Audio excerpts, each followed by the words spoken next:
What's going on, everybody? Hey, this is Coulton Woods, and I want to welcome you to another episode of Learning from the Experts. And once again, I have a freaking awesome expert on here today that I'm excited for you guys to get to know and hear his story and learn some freaking sick stuff from. So here's the deal. I know how frustrating it is as an entrepreneur to waste countless hours sifting through wannabe experts who never actually helped me in the end. Then to learn years later that there was an expert who really could help me 100 times faster than learning it on my own. I have created this podcast to save you time and money while taking you on a journey with me as I learn from and interview real experts who can actually help you grow your business. My name is Coulton Woods, and you're listening to Learning from the Experts. Awesome, Josh. Hey, I'm excited to have you on here. I have Josh Forti on here with me today, and he's going to drop some knowledge bombs, some truth nukes, as Steve Larson would like to say. But first off, okay, Josh, not everybody knows you, so let's hear your story a little bit more. Coulton, man, I appreciate you having me on here, dude. It's an honor, and I'm excited to get rocking and rolling. How far back should we go? Where do you want to start? Dude, you know what? Let's just kind of hear, how did you get started? Let's hear that part. What was it like? Started into the social media game? Yeah. All right, we'll back up to the origin story. So guys, my name is Josh Forti. Coulton, once again, thanks for having me on. We'll start from the beginning. Born in Wisconsin, at age 1, moved to LA. Lived in the suburbs of LA for 10 years and then moved out to this little itty bitty farm town in the middle of nowhere of Indiana. So culture shock, right? 12 years old. From there, grew up on a farm and had like no social media experience at all. Like I had dial-up internet. I didn't have like texting or internet on my phone until I was like 20. So like really out in the middle of nowhere. And so I went and, I'm a farmer. And had a bad year in the farm community. I was planning on being a farmer my whole life. That was like my goal, my mentality. And I had a bad year in that. Was like, dude, I got to go do something else. Like if I didn't realize the risk that was involved there. So I wanted something a little bit more. Started college for a semester. Absolutely hated it. So while in college, I got a job in insurance sales. And kind of the reason I was able to get that job was, hey, you're in college, you're going to finish it. Well, I was arguing with my professor one day, and he was like, you're here because you want to be successful. And I'm like, oh, no, that's not why I'm here. Like, you don't need college to be successful. And he goes, well, why the heck are you here? And I'm like, well, that's a good point. And so literally right there, I got up, stood up, and said I quit, and walked out of the bursar's office, quit my classes, and left. And so when my boss finds out like 3 or 4 days later, she's like, you've got 3 months to figure out what you're going to do and either like start something else, right? Like go get another, sign up for more classes or figure out what you're going to do with your life basically, or else you're done. And so I'm like, all right, well, got to figure something out. And so I'm pretty broke at this time and I'm looking around and I'm like, all right, how do I make money? And so we're sitting there, we're in the insurance space. So she's got some pretty big clients and we're at this sitting in the office of a CEO of like a huge company. I mean, they're probably, I don't know, over $100-200 million a year at least. I mean, they got factories all over the world. Right. And so he's like, sales are down and stuff, even though the demand for our stuff is at an all-time high. And I'm like, well, why is that the case then? And he's like, well, he just kept saying, all the sales are coming in online and they weren't like there. They weren't in that online space. This is like 2 years ago. And I'm like, well, have you like tried like running ads or like being online or being on social media? And he's like, no, I can't remember exactly what he said, but it's something along the lines of like, that doesn't work or like influencers, something is a fad or something like that. And I'm like, all right, well, I'm broke and you're telling me that people are making money online, right? So I go home and I just start Googling it. And I'm like, how do I go? How do I make money? How do I make money? How do I make money? And long story short. How old are you at this point? 21, 22. Okay. Now, almost 20. So probably 22. Trying to think, maybe this was right before my 22nd birthday, I think maybe. Oh, sweet. And so I'm like Googling and I'm like, how do I do this? And so like, driving for Uber comes up and I'm like, okay, that's not online, but okay, I get it. Like flipping stuff on eBay and Craigslist and stuff. I'm like, all right. And so I start doing that, just like looking around. And then I find Facebook ads and I find e-com. And I'm like, watch this. I'm sure it was a webinar of some sort. And they're like, if you just do this and this. And I'm like, yeah. So I like jump in and I actually had to put it on a credit card because I didn't have any money. And I spent like it was like $800 on setting up a website, an e-com website, had someone do it because I had no idea. And like $500 or $600 on Facebook ads. and I didn't make any sales. I tried to sell Harry Potter books because that was the only thing. I was like, my friends all like Harry Potter, so maybe they'll buy it. And like, that's nothing. Awesome, dude. I know. So I'm like broke now at this point, and now I'm in debt, and I've never been in debt before my whole life at this point. And so I'm like freaking out, and so I'm still trying to pay this off by flipping stuff on Craigslist because I was driving for Uber and all that stuff there. And then one day I meet this kid on Instagram. He's like 16 years old. He's got 50,000 followers, and I'm like, is this guy famous, right? So I go and I literally Google his name, and I'm like trying to figure out if he's got rich parents or if he's famous. I can't find him anywhere. And so I just messaged him, and I had 3 questions for him. I was like, number 1, are you famous somewhere else? Number 2, are you making money? And number 3, if so, how? Right? And he's like, he messages me back, and I can't for the life of me remember who the kid was. And I wish I would have down, but at the time I wasn't in entrepreneurship, so I didn't know that's what you did, right? Yeah. But I remember him telling me, he's like, I post cool stories about like stuff that I do. People tell me what they want me to sell them. I go and I sell it to them, and they buy it. And I'm like, there is no way it's that easy, right? Like, dude, like how? And so I'm like thinking about this. And then I had this like light bulb moment. And so I messaged him back because I knew I'd probably only get like one more question into him before he'd like ignore me. And then I'm annoying Instagrammer. Yeah. And I was like, dude, do you pay for ads? And he's like, no, dude, they just tell me what they want. And I'm like, light bulb moment. This is amazing, right? I'm like, you don't have to have, like, how do you grow without paying for ads? You're not paying for your followers. They're all real. And so that was like a big light bulb moment for me because I'm broke at the time. And, many, I don't know where you, the listener, are right now, if you're, are broke or maybe just started out. But like the thought for me and a lot of people that I run into is like, the thought that me and a lot of people run into, like the thought of running ads is scary, right? And it's like, I don't know if I'm going to get an ROI on that money. And so I was like, if I can grow an audience and figure out how to grow an audience without having to pay for ads, like that's game over for me. Like I'm all in. And so I started looking around, and I ended up buying a course. Once again, didn't have the money for it. Only had like half of it, but I put it on a credit card, and I was like, all right, I'm all in.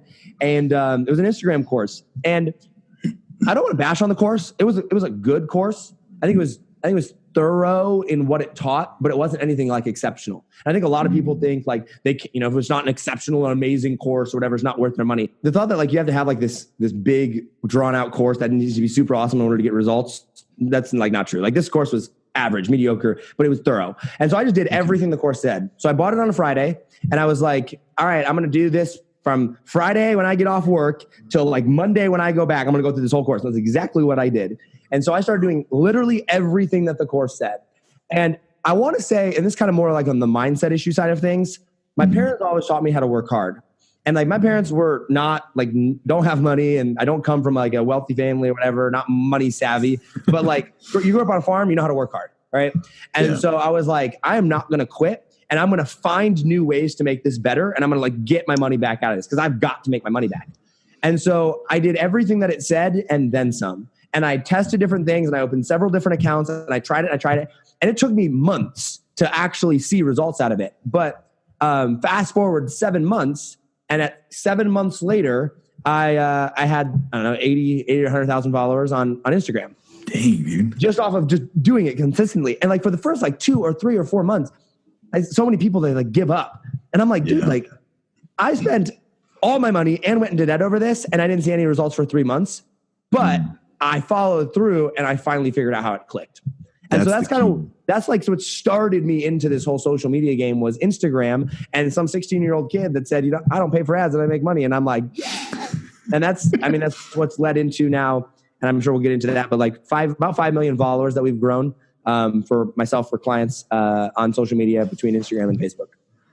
Dang, dude, that's freaking awesome. That's actually super impressive if you ask me.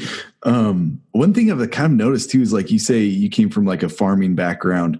Yeah. First off, that's freaking sweet because you weren't just given like a phone when you were 12 and like here's social media and this is how you do it. And like you've been growing it since then. I mean, you've only been in this game for what, 4 years now? No, not even. 3 years. 3 years tops. Yeah. It's what's it now? October. So I probably about 3 years ago is when I started Googling this whole thing. Really? Googling it. Yeah. And then I remember, it's probably when I started Googling, October, November.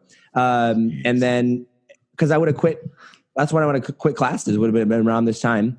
And then I started on Instagram March 1st or March 2nd, 2 years ago. And then, so it'll be coming up on 3 years this coming March is when I started on Instagram. Man, see, that's just, to me, that's incredible, dude. But I think what the key to that is you didn't stop. Like most people, they don't see the ROI in it in like 3, 4, 5, 6 months. And they're like, this is not happening. I'm done. Right when they're like at the edge of just hitting the gold mine, you know? And so I think that's a huge lesson for us to learn as well, is like, you just got to keep pushing through it and then it'll happen. And the other thing along, if I could just stop you right there on the side of that, just because a week or a month or a year has gone by means literally nothing if you're not actually working. Because like I have people that bought into the same course and they're like, well, I've been trying for 6 months too. And I'm only at, 6,000 followers. How are you at 80,000? And I'm like, because I worked a job where I worked 9 hours a day and I had a 30-minute commute each way, roughly 20 to 30 minutes, right? So I'm like, there's 10 hours of my day that's gone. I had to be there at 8 a.m. So I would wake up an hour and a half before I had to leave. And for an hour, I would work on Instagram. My entire lunch break was Instagram. My entire time after that. And I had a girlfriend at the time. Like people were like, oh, family, stuff like that. I'm like, I had it too. I wasn't married, but like, during that whole time, like it was constant. It was always, I didn't go to movies. I didn't go hang out with friends. I didn't go to parties. I didn't go to events. I went to church. I went to work. I went to Walmart, and that's it. And when you do that, it's like people are like, well, I have this. I'm like, dude, 2 years, right? 2 or 3 years of your life you sacrifice for a lifetime of, whatever that is. And I know Russell talks about that a lot too. So. No, yeah, it's totally true. And I know I've even talked about like when I started my repair business on the podcast, and I've told you a little bit about it. But I started out, dude, it was just a little here, a little there, not much. And then a year later, I literally have a brick and mortar and I'm like just busier than I could be, but I stuck with it, I just kept it going, pushed it out more and more. So, and then the other thing I want to point out is I feel like I've noticed this trend of like, I don't know if it's the farm thing or what, but a lot of just killers out there, I feel like they grew up and their parents just made them work. Like, so they've learned how to work. But with that being said, I was like, my dad had me outside working. I learned how to work outside, but not only that, like I learned how to enjoy my work, even though most people hated it. Like, I'm sure you learned the same thing, like farming. It sucks when you're a kid, right? There's nothing like baling hay, dude. Dude, yeah. It is 100 degrees outside. The heat is blaring down on you. And then after you're dog tired, you got to go into the hayloft and you got to put it all into the barn, and it's hot. There's no air. You can't breathe. It is the worst. Yeah, no, absolutely. Yeah. So yeah, you learned some hard work, but that, I feel like for me, it didn't translate too much into like the online work. Like I had a really hard time with that at the beginning. Interesting. And then I went to college and I feel like that actually opened up my eyes that I could actually accomplish more things than I realized. And I'm sure you probably realized that even with like the one semester that you went to, like, hey, I can actually do all this stuff and still. I think the biggest thing that I learned from college, or that I was made aware of, is that, and I think I learned it after I went, but like going to that one semester is that there's actually monetary value in the information that's in your head. Right. So like, I was like, dude, I don't get it. Like I can stand up and teach this stupid class too. Right. But like afterwards I would go and I look back at that and I go, I understand now like that there is monetary value in this stuff. And I learned that through business, but I will say that there's certain elements of the college experience. I went to a community college. It wasn't an experience, but like the college dorm room there or like a classroom there, that I would say, it was definitely valuable in that mental transition process for sure. That's interesting. That's cool stuff, dude. Well, hey, I want to ask you some more questions here. Let's do it. Tell me, all right, just so I feel like we've kind of gone through it a little bit. We know that you were not just given this. It wasn't just a silver platter. Here you go. What are some of the hard things that you went through? What are some like the things that people go through as they become someone like you, or they build their business like you did? So the first little roadblock that everybody runs into, I think, and I feel like less people run into it now just because more people are in the online space and like people that are serious in this kind of like get into it. But if you're like a complete newbie, like I was, like have no online friends, for sure you're going to run into this, is nobody watches you at the beginning. Right. Like no one. And I did a webinar yesterday. I actually showed a screenshot. Like I used to try to publish on YouTube, right? And so when I first got started, like I had no money. So I was like literally taking the lampshades off of lights and setting them up on either side to try to get better lighting. It was awful. But like I got 4 views. The first Facebook group I ever launched in the first month got 3 members. All right. Like nobody cares. And so I think that at the beginning was really difficult. I thankfully just like to talk. And so I'm like, well, if nobody listens to me, dang it, I will listen to me. You know what I mean? When I put my voice out there. And so I think that was really, really difficult for me. Like, and I think it's difficult for a lot because when you see that the person you're following is getting 1,000 views and you're getting 62, like that's a really big mental block. And so I think that was more of like an overall difficult thing. And then once I got into it, dude, I'll tell you the worst day of my life. I'm telling you, the worst day, and I've been through some crap in my life, but something I would not like ever want to go back to. December, I think it was 29th, 2016. So this was like coming up on 2 years ago. Yeah, not very long ago. Not too long ago. My first webinar ever. And we hired a guy, paid him, the package was $25,000. And I didn't have the $25,000 at the time. So we took out a payment plan on it and put down $15,000 up front. It was all the money I had. I think my business partner and I combined, mind you, we're both like, I'm paying for an apartment. I don't have a job at this point. Like I think combined we had like $2,000 in our bank account. So we put down every penny of this for it to help this guy help us build our webinar. And we were convinced that we had a good course. It was on Instagram. We had grown probably over 1 million, 2 million followers probably at this time. So like we knew what we were doing.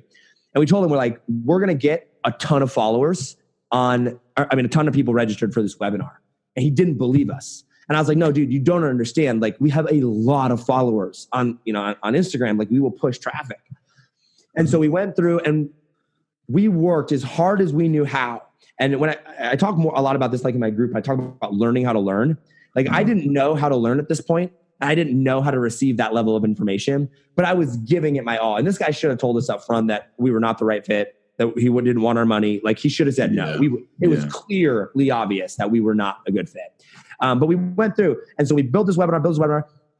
2,700 people registered, 0 ad spend. All right. 0 ad spend. 0 ad spend. So like this was a warm audience from Instagram. So it's not truly warm, but it's a warm audience. 1,000 people showed up for the webinar. Actually 1,004. We maxed out the room. People couldn't get in. Damn. 900, I think it was like 930 or something on at pitch. What? 1 sale. 1 sale. 300. Actually, I don't know the exact number, but hundreds of emails.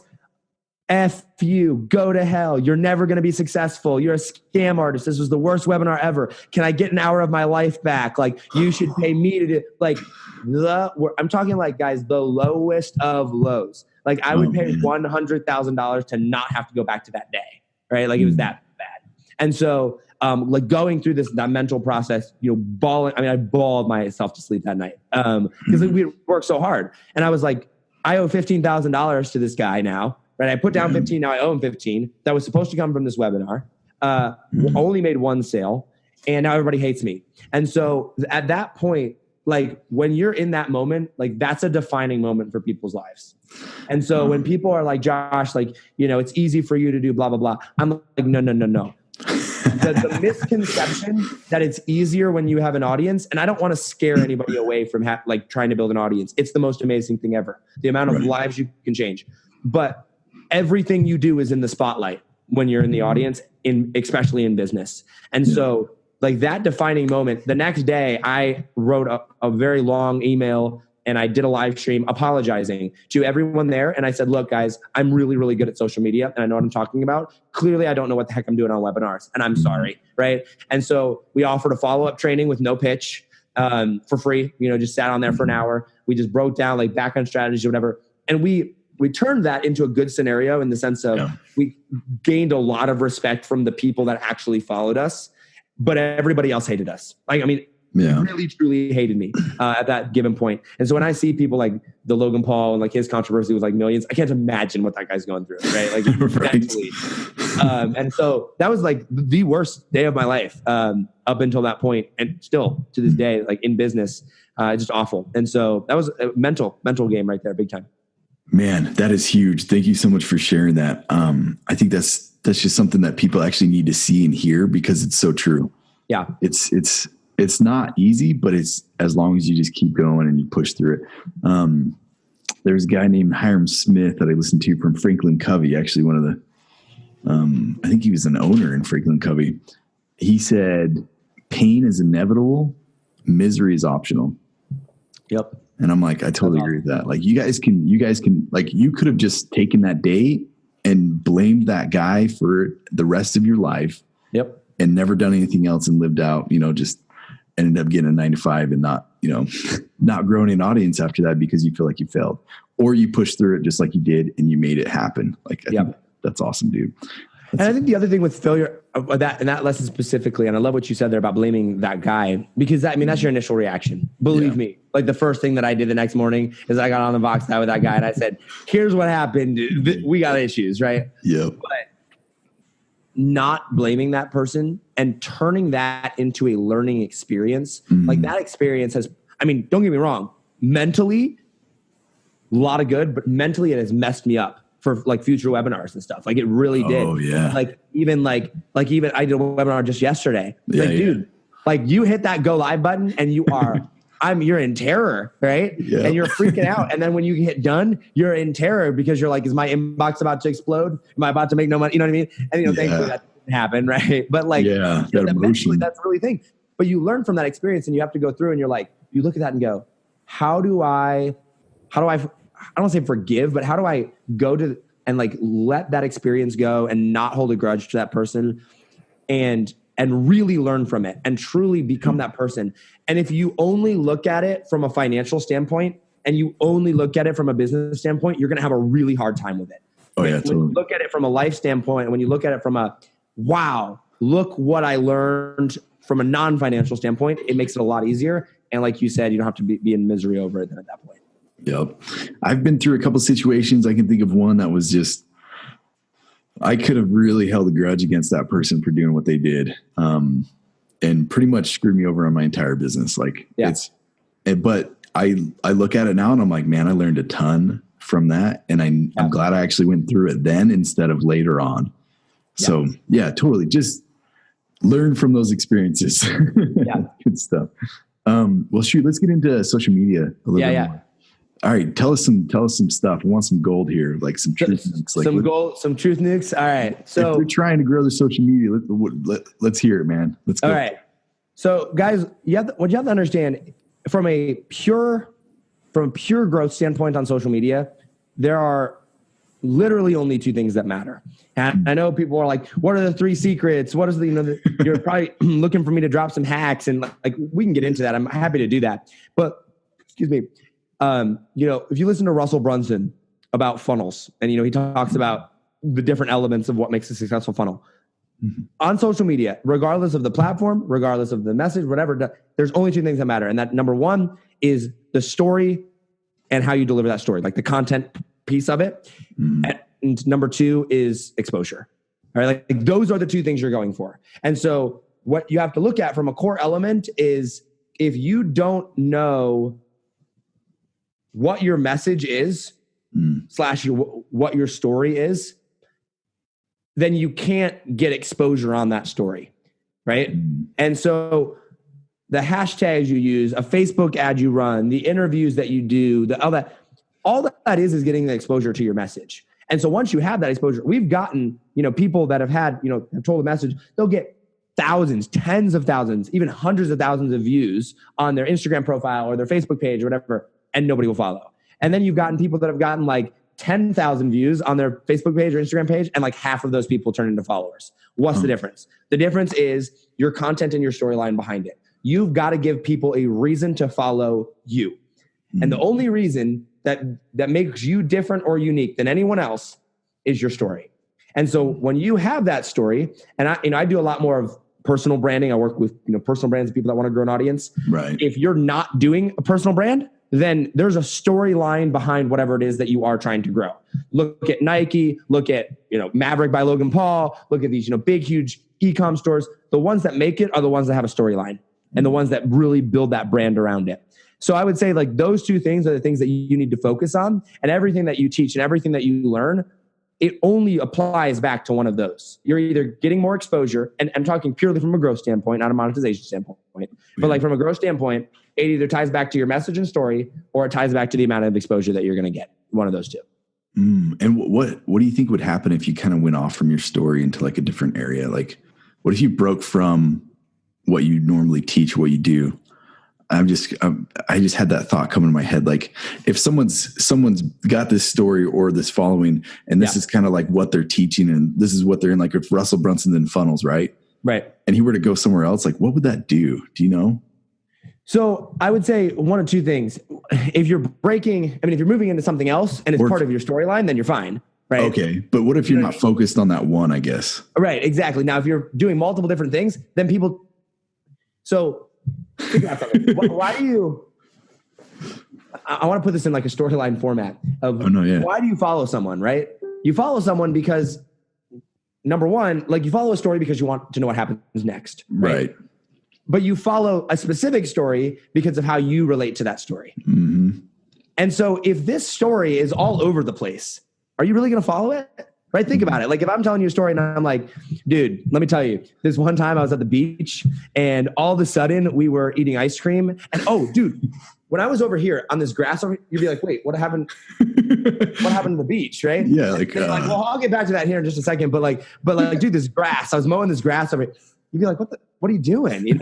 And so if you're straying all over the place and you're hopping from this to this, it's really hard for people to know what it is that you're about and the story that they're trying to follow, the messaging that you're doing that. So if you're straying from that, if you're straying from whatever it is and you're jumping from thing to thing, I try not to, and people think they have to have it all figured out right away. Right? If you're authentic and you're real and you put forth your passion and your why, that's why you always lead with why, then you can have different elements of the story and like your core audience will know that you're trying different things, but you've got to have that core message and that core story along what you're doing. And so for me right now, and I was sharing, with you before the podcast, there was a point not too long ago, 6, 7, 8 months ago, when I was about to just dip out. I was done. Right. Right. And the reason, you don't always share that, but the people that you do share that with, they go, okay, well, they understand the process because they know your big vision.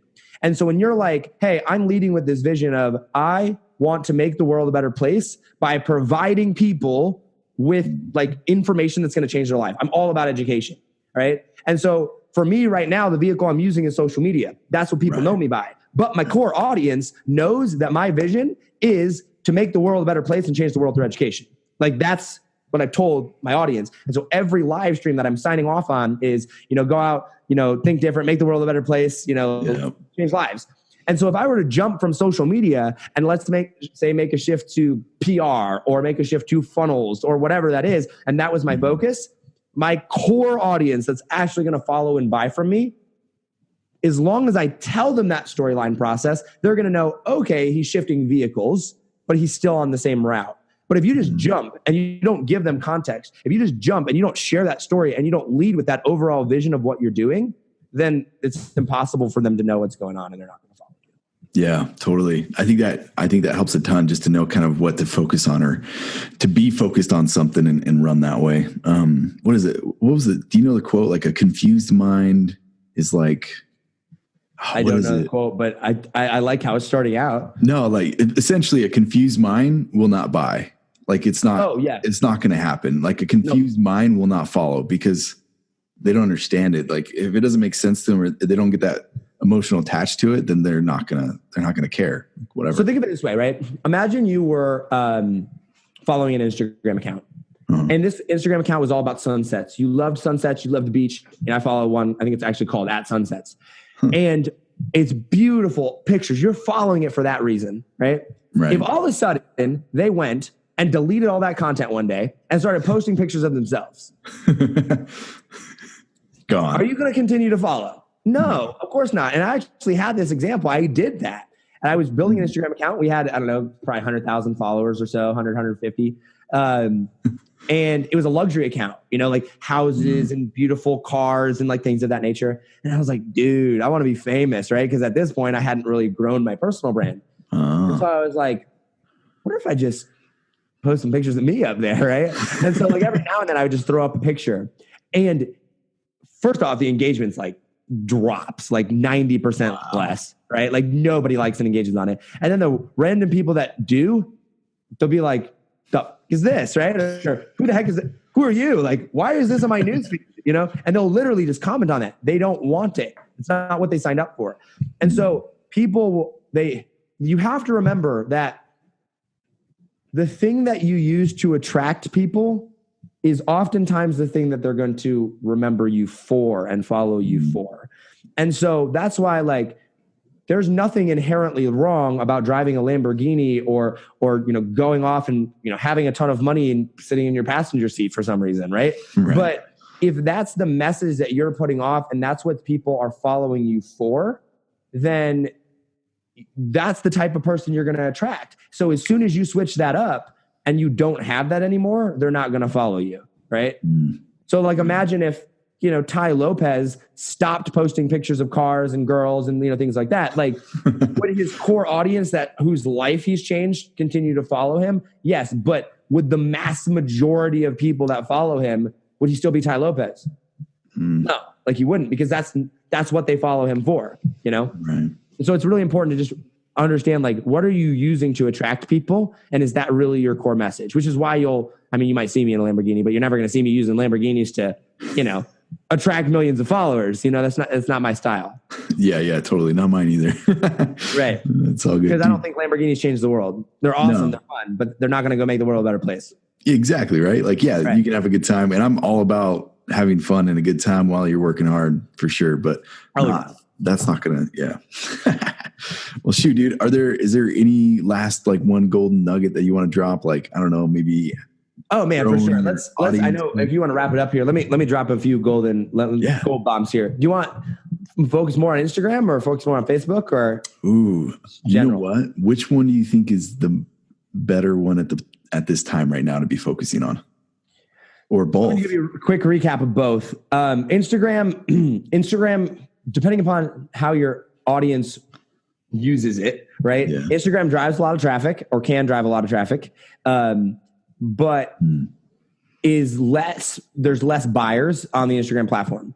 Now I'll get to that in just a second. It's much easier to grow on Instagram, and you need to cultivate and nurture your audience a lot on Instagram. It's hard to do that in an automated way. So Instagram is a very time-consuming platform, but it can be a very profitable which is one of the biggest problems. And actually the reason that I just got out of the Instagram agency space is because a lot of my clients, especially these bigger names, like, they expected an automated solution because that was what they're used to with, you can do that on Facebook because you can, place ads and do that content. You can't do that on Instagram, right? It's much, much more difficult. So from a standpoint of monetization, if you want to drive a flip ton of traffic and you don't want to have a personal brand and you don't want to spend a whole lot of time on it, great. You can go to Instagram, you can post some viral, photos of entrepreneurship and that's great. If you want to actually cultivate an audience, if you want to be on the Instagram platform, you're going to need time, right? Like time is what goes into it now. That's evolving. Now on Facebook, on the other hand, buyers are on Facebook. The same person, and this was back early 2017, so it's probably different. Instagram's made a huge shift in 2018. But at one point, the same exact person on Instagram and on Facebook was 8 times more likely to buy on Facebook than it was on Instagram. So if they say an ad for the same thing on the two platforms, they're 8 times more likely to buy on Facebook. So now you go, okay, well, why the heck then would I even spend any of my time on Instagram? And it's because traffic on Instagram is like 10 times cheaper than it is on Facebook. Right. So for those of you that are in the paid advertising space or are in the space of, that marketing, what we will do is we will acquire the initial customer or the initial follower, I should say, on Instagram, and then we will drive them to Facebook as fast as we possibly can. So let's say you didn't want to grow like an Instagram page yourself, but you wanted to capitalize on traffic because it's cheap. Right. So I'll go I'll set up a page, and my only goal on that page is to get people to either opt in or really just hit the page. And here's why. Ideally, we'd like them to opt in to our freebie, but I never, ever, ever, ever, ever, ever pay for an ad on Instagram where I'm selling something. It's always, I'm always giving it away for free. From shout outs from other influencers, unless I'm going to do like a super long-term deal with them. But if it's like I'm buying 10 shout outs from them, I'm sending them to a freebie offer. I'm putting a Facebook pixel on that page, and that Facebook pixel is specific for that Instagram audience. I'm going to go buy $3,000 in shout outs from an Instagram influencer. I'm going to get literally tens of thousands of visitors to visit that page because they're doing swipe ups and things like that. Like we were getting clicks for, I don't know. I think we were getting webinar registrants at one point for 83 cents.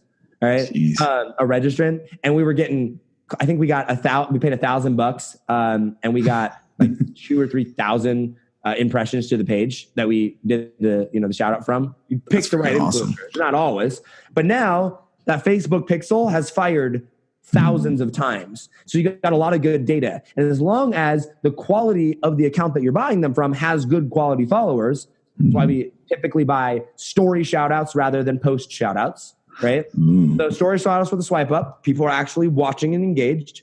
Now I have an audience Facebook pixeled to go retarget on Facebook, and I can create lookalike audiences off of that.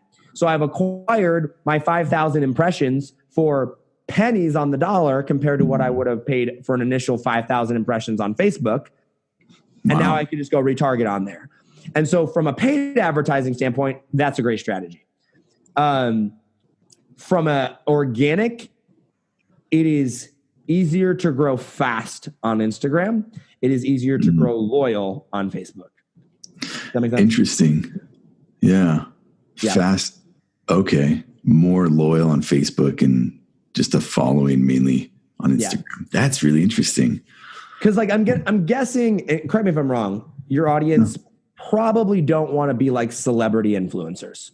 A majority of them. Yeah, I'd say probably a majority of them. They're just looking to kind of grow.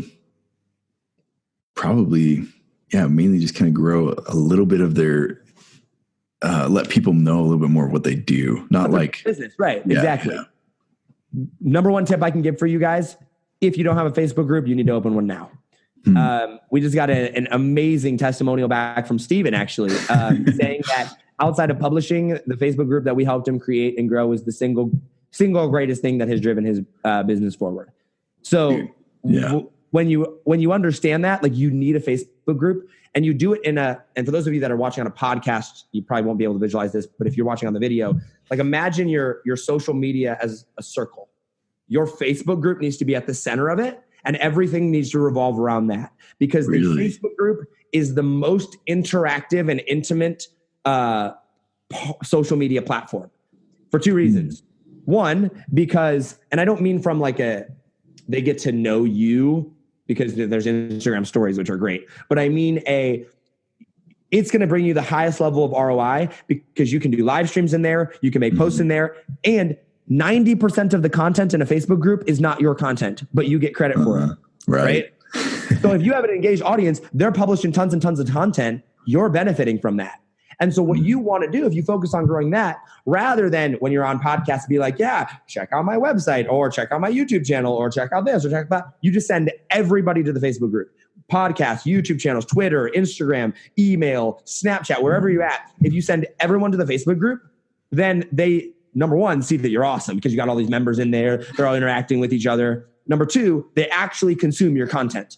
Like they will actually sit on. I have a Facebook group with 30. Well, we just purged about 5,000 members out of it. We have about 30,000 members in there now, right?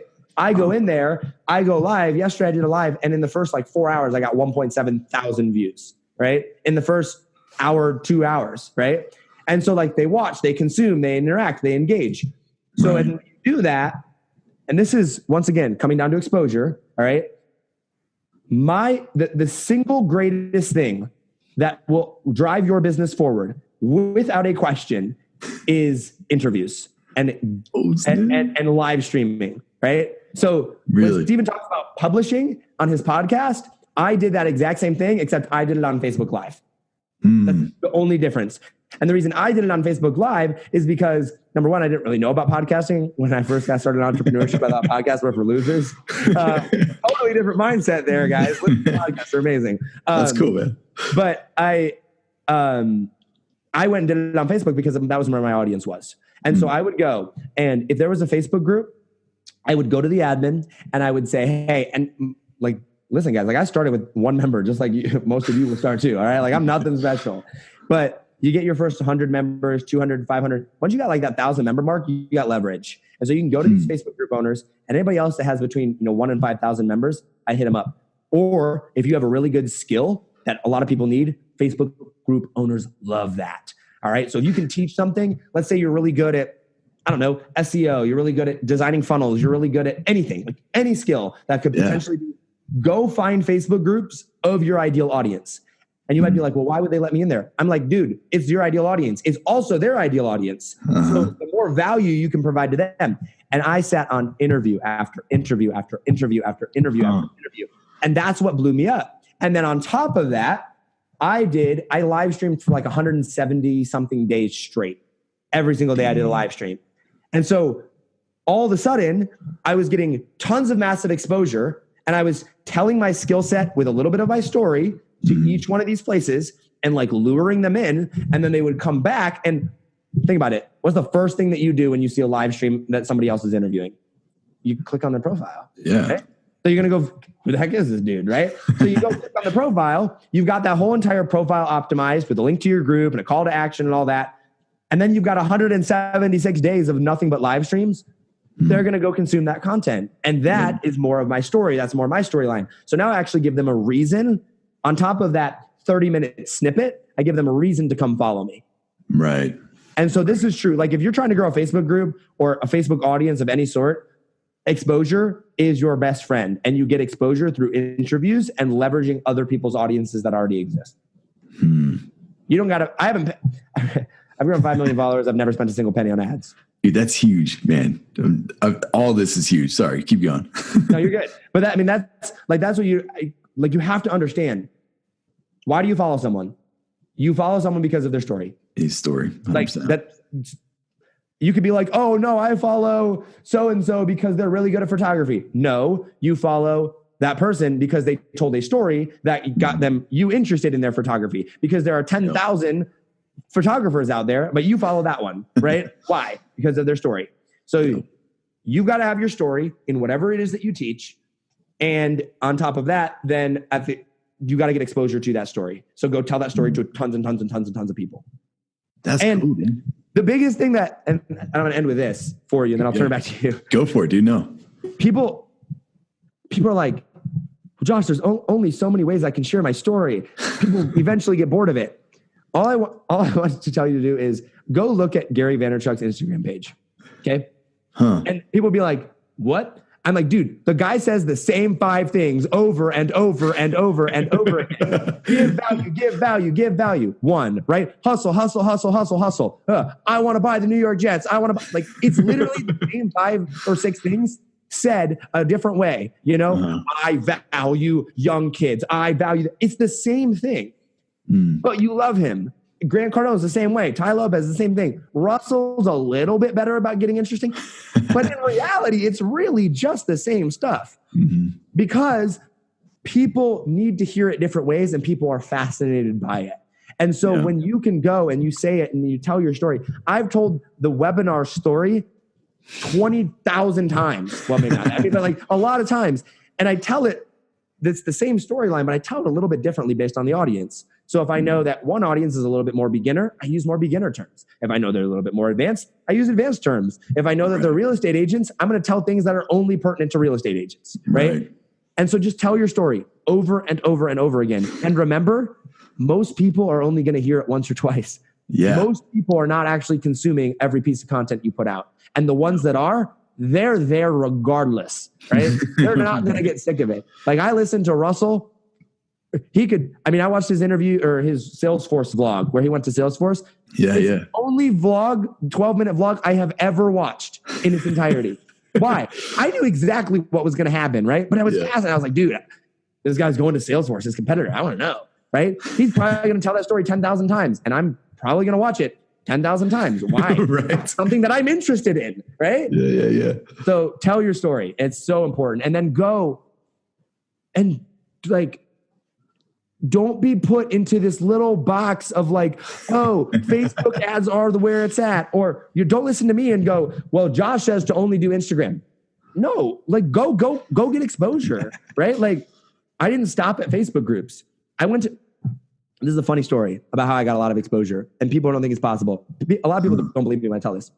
I got interviewed twice on Grant Cardone's show. I've seen it. Grant Cardone promoted our Instagram course during the first 10X Growth on his website. Wow. Okay. You know how that came about? We did not pay for those interviews. That's how I did it.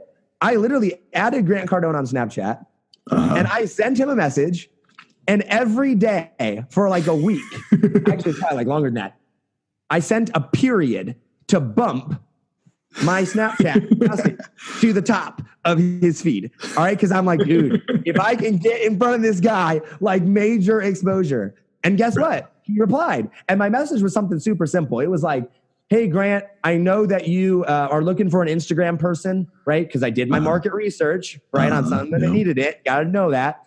And I went and I was like, I know you need an Instagram person. My business partner and I are really good. We got proven course, done X number of followers or whatever. Would love to help you out in any way that's possible. His message back to me was so short and simple. It was, this is awesome. Would love to have you. Call this number. And he gave them a number. I had no idea who I was calling, right? Didn't give me a name, nothing. And it ended up being Robert Sislow, which is director of video marketing. And so now I've got Robert's number. And, we got passes to the 10X Growth Con the first year. We didn't I don't even know if I'm supposed to say this. We didn't end up paying, we got down there and we're like, this is awesome. Got to meet Grant, all that. Because I sent him a message on Snapchat. Why? Because I was looking for exposure. Yeah. Right? So that people go in and asking for so much stuff. Man. Dude, just little things. Dude, I think that's the biggest false belief mindset that people have is like, oh, I can never get big enough people to interview, or they'll never want me to interview them, or they'll never actually let me do it. You know what I mean? Like, dude, nowadays it is so freaking easy to get. It's easy to get into somebody's circle. It really is. The only thing you have to figure out is show up. What's the big pain point for them, right? Yeah. I can't offer Grant Cardone exposure, right? Or at least at the time I couldn't. Maybe I couldn't a little bit now, but I couldn't do it. But I found the one thing that I just listened, and I'd been following this guy for years, right? Or for probably a year and a half at this point, right? Right. I was following him. He was actually probably my first start in entrepreneurship because I was in sales. That's sweet. And he's the man too, by the way, for sales. For sales. Yeah. I mean, he's one heck of a guy, let me tell you. But, so you find that one thing, and if it's not in your wheelhouse, figure out a way to make it in your wheelhouse. Or for example, there was a guy by the name of Jason Stone, who I don't know, I want to call him friends. We have each other, we talk. We used to be more friends when I was more in the Instagram game. Big time Instagram influencer. So when I first started out, back when I had 100,000 followers, this guy probably had 3 million, right? Wow. Between his accounts, his biggest one was probably 1.5 million. So I'm reaching out to this guy, and there's nothing that I can offer him about Instagram, which is the only little thing that I know. So I'm like, how do I go and how do I get ahead? And so I literally would just watch every one of his stories, every one of his live streams, looking for that thing. And I'm like, what is it that he needs? What is it that he needs? And then I found out that he said one day, he's like, right now we are, I'm thinking about getting into YouTube and kind of want to do this stuff. And I was like, ding, ding, ding, ding, ding. So I went to Josue, who was my business partner at the time. And I was like, dude, you know YouTube, right? And he's like, yeah, we know some stuff. I was like, who do we know that we could connect with Jason? And so we found, I don't even know who it was, but there was some video editor guy that had a bunch of experience with YouTube, Tim, somebody, I think. Anyway, so we reach out to Jason and we're like, send him an email. And we're like, dude, Jason, big fan, blah, blah, blah, talking about making him feel good. And then we're like, hey, saw on your, whatever it was that you were getting YouTube. Would love to connect you to our buddy over here that does this. Sure, he would hook you up with a sweet deal as a referral, blah, blah, blah. Would that be interested to you? And so he messaged, he emails back, whatever, and we kind of go back and forth. And that's how we struck up our friendship and got to know him. And then at the event, he sees us and he's on stage. And so he comes off. He's like, what's up, guys? We got, pictures with him. And that's how we got into his circle. And now we get, get deals when we do that. It's little things, dude. You guys that are listening, It's little things. Yeah. And you weren't, it's not like you were huge or a big influencer or anything Heck no. at the time, you know? I was like, nobody. Right? I was nobody at that time. Dude, that is so sick. And I would say this though, and I want to say that with caution. I would super not recommend reaching out to Grant Cardone if you have no results or no experience at all. Yeah. Like, don't waste this time. Right. Yeah. But like Dana Derrick talks about the Dream 100 strategy, and and that's basically what this is, more or less. I'm a big fan of the Dream 100 strategy. Yeah. I am not a big fan of it as an actual business model because I don't think that it's not consistent. Like you don't drive consistent traffic that way. And so if you're looking, like if you're trying to build a balanced business where you can know numbers, dollar in, dollar out, I don't recommend this, but I recommend it in addition to that because it can bring additional massive amounts of exposure.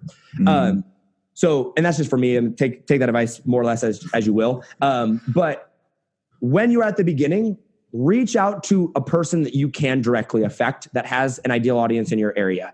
So I made friends with Arnie Giske early on. He wasn't that big. It paid off well. But also early on, I made friends with Jason Stone. I could offer him nothing. Like I had like, whatever it was, 20, 30,000 followers on Instagram.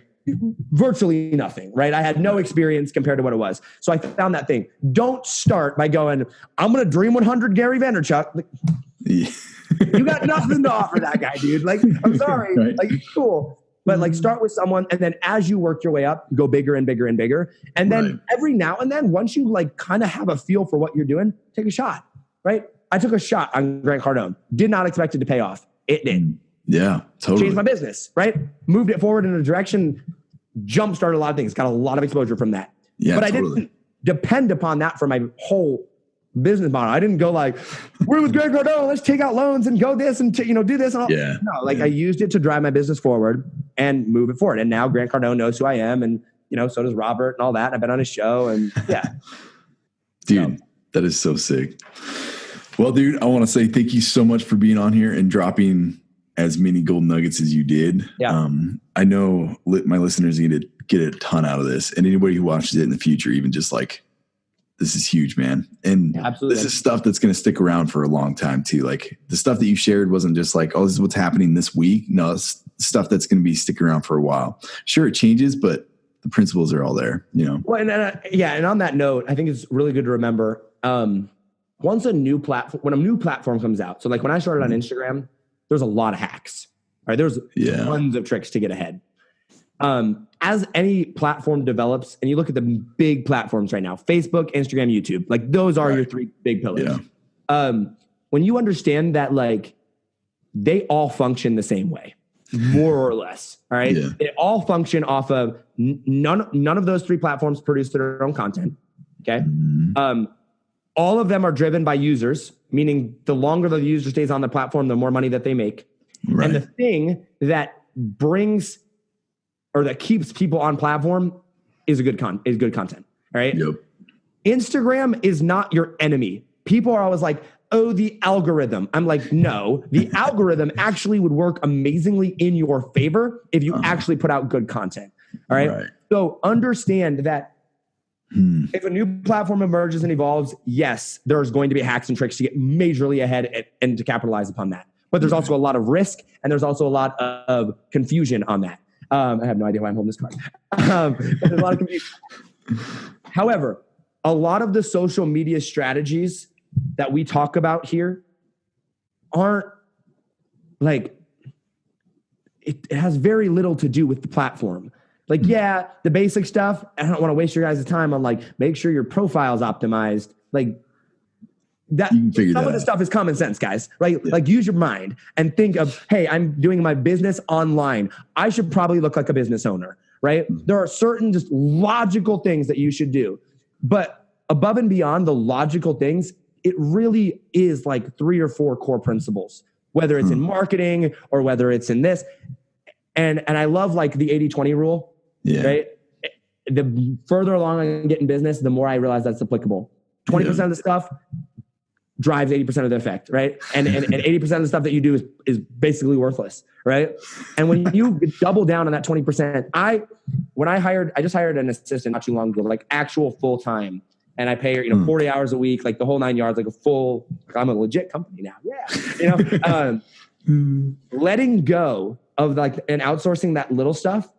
I was like, my business is going to fall apart. Like, there's no way I could possibly outsource posting on Instagram. I could never teach someone my skills of being able to do it. It's not true, and it's a lot of that is just so false. And the same thing is true in social media. 80% of the stuff that you guys are worrying about, like, oh my gosh, my live stream got cut off 30 minutes in and I wasn't able to wrap up. It is not going to change your business. No. Right? Like, it's just not, stop worrying about that stuff. People are not going to unfollow you because one live stream of yours got cut out, or because, you accidentally dropped your phone, or you accidentally made a slip up. You know what I mean? Like, that just makes you look normal. Like, happens. I think it's actually good at certain points or different times. Yeah. And I think that there's a balance between being real and being professional. Yeah. Social media is typically that place to be a little bit more real. As soon as you click off of social media and you enter that funnel and you enter that webinar or you enter that sales call or whatever it is, you need to be very professional, right? Now you're running a business. Social media, to relate, you can get away. Like, people see me all the time and they're like, oh, Josh, you get on live streams or whatever with, in your shorts and you're this and that. And you're like, you're just so real and authentic. I'm like, yes, but if you talk to me in person, you do what you say you're going to do. You don't mess up and you follow through. Like, if I'm paying you money, you do your job. And if you're paying me money, I am going to do mine. I don't go, oh, it's okay. No, like, we're running a business here, right? Yeah. Social media, and this is where I think a lot of people get it wrong. Social media is just a marketing tool when you're using it for that, right? And so, like, people are like, oh no, it's my lifestyle, or I want to be all truly authentic in this. I'm like, if that's how you run your business, you're probably not going to get very far. So use social media as the tool that it's designed, and don't become obsessed with it like I did at the beginning. I mean, but like, don't make social media your reality, because once you make social media your reality, a lot of your life falls apart. And I've seen it happen to a lot of people. It's happened to me in certain areas. So be careful with it, but it's very, very powerful. Wow. Well, thanks again so much, Josh. Yeah, I'm going to wrap this up and just say that's long. This was freaking awesome. This is a little bit longer of an interview. Thank you so much for taking your time and spending it with everybody that's going to listen to this and the followers. Everybody. For sure, man. Thanks a ton. And we'll talk to you guys later. Are you looking to jumpstart your business by learning or getting help from the real experts? Go to learningfromtheexperts.com to find pre-approved experts that I've handpicked for you. Please don't forget to let me know how I'm doing by subscribing, rating, and leaving feedback.